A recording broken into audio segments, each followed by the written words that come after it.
My name is Victor Glover. I'm a NASA astronaut, and I have the privilege of going to space in the near future as a part of the Crew 1 mission, flying a new spacecraft made by SpaceX and going to the International Space Station for 6 months. And this has been a really interesting journey, the 7 years that I've been at NASA. And it's been a real exercise personally and professionally, but also spiritually. We have attended church here at the League City Church of Christ, and also recently begun worshiping at Southeast Church of Christ as well. And in that time, I've taught Bible study once in the past, and it was one class. But about 3, maybe 4 years ago now, I started teaching a class that we didn't really have a class at League City for parents. So we started a family ministry and we started a class, a Bible study that focused on the lessons in the Bible for parents. And we had folks that had grandkids in there, and we had folks that didn't even have children, but we would focus on the lessons that we could apply to parenting. And in that process, preparing for that, that was really one of the ways that I experienced the most spiritual growth I have in a very long time. Just having to be ready for that course forced me to get into the Bible and really get into our lessons. And our church has a really nice lesson plan that it uses every year. But then it also forced me to stretch outside of that lesson plan and define things that were relevant to the parents and folks that were attending our course and dealing with what they were experiencing in their lives.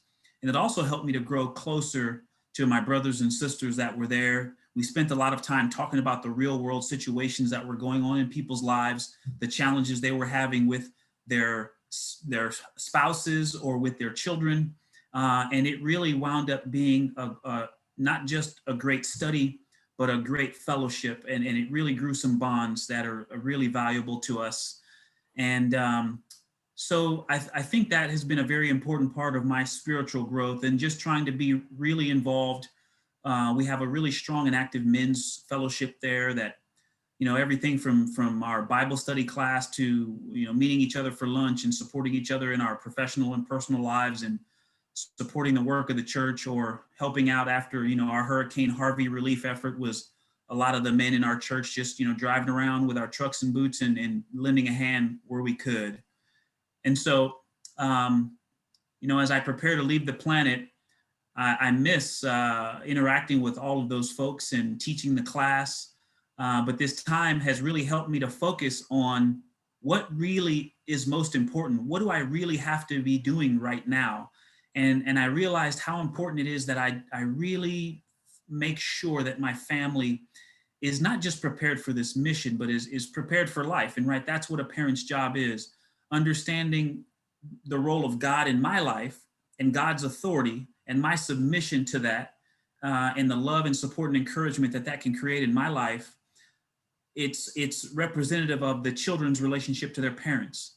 And so really focusing on them and trying to help them have an appreciation for that walk as well, trying to live it, but also helping them deal with things like their questions. For example, our kids ask a lot of great questions. They challenge us sometimes, and it opens up really good discussions. And it, we try to point it back to the Bible, and we encourage them to find the answers themselves. And so this time has really enabled us to focus or refocus on the things that matter most.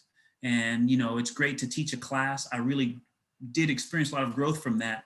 But God assigned me a few really important things. One, this life, this vessel, but also my wife and that relationship, the two of us becoming one. And then the family that we've grown here with our 4 daughters, Genesis, Maya, Joy, and Corinne, and our new puppy, Nala. We have a responsibility to that little micro community first.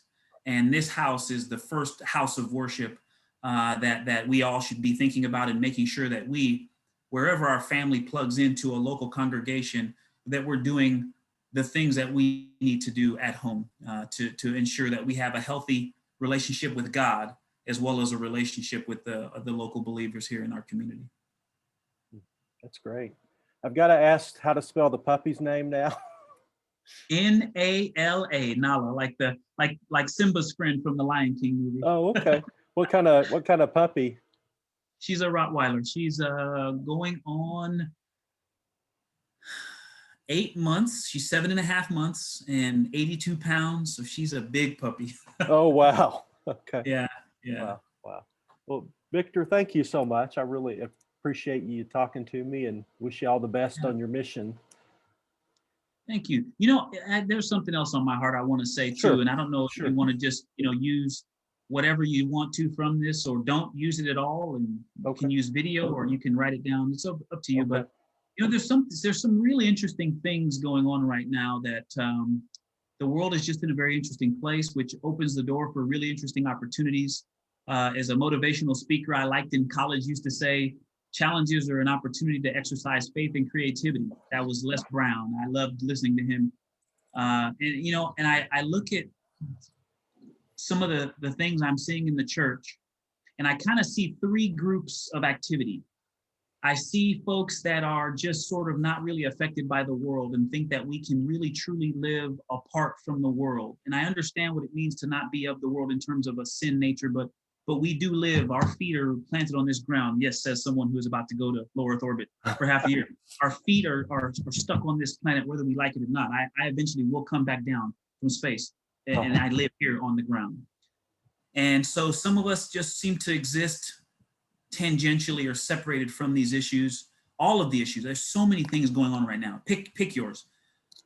And then there are folks who seem to be very aware of their empathy and their sympathy, and they very much have an awareness, and they see it and are concerned and say, hey, I have a concern for my brothers and sisters because I love you, and they have empathy. And then there's another group, though, that it doesn't require sympathy because it is you.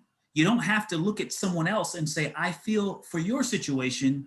You can stand up and say, I am feeling this. I am in this. This is affecting me. And we all need to lean on God, but we also need to lean on each other. We need to be encouraging to one another. And it's been a real struggle and a real opportunity, though, but it has been a struggle to talk to brothers and sisters about some of these issues in really plain terms. It's everybody has opinions about things political, about things social, about things racial, about things gender, and there's a fine line between these, but in terms of sex and or sexuality, and there's so many issues you can unpack out of all of those things, those topics. But at the end of the day, there's so many really simple lessons from the Bible. And when it says the greatest commandment is to love God and to love your brother as yourself, that is three very important things. To love God first and foremost, and then to love yourself, to have a healthy love of yourself, a healthy love of yourself determined by God, not by our human selfishness, and then to love your brother as yourself. And if all of us are doing that, so many of these other issues that we allow to divide us, they actually stop becoming barriers to relationships. And that's one step. That's a beautiful thing to be able to do. But it can be better than that.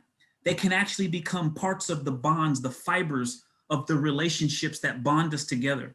And that's what's so frustrating to see, the potential for that to be there, to see it from my earthly vantage point, and then to get to go to space and see the earth without borders like maps are drawn.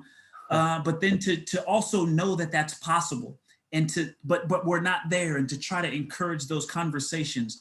And so I'm going to end it by saying, continue to pray for me, please, because that is something that I care very much about. And I work at it and try to share and be honest, and to come back to the scripture that encourages those thoughts in me.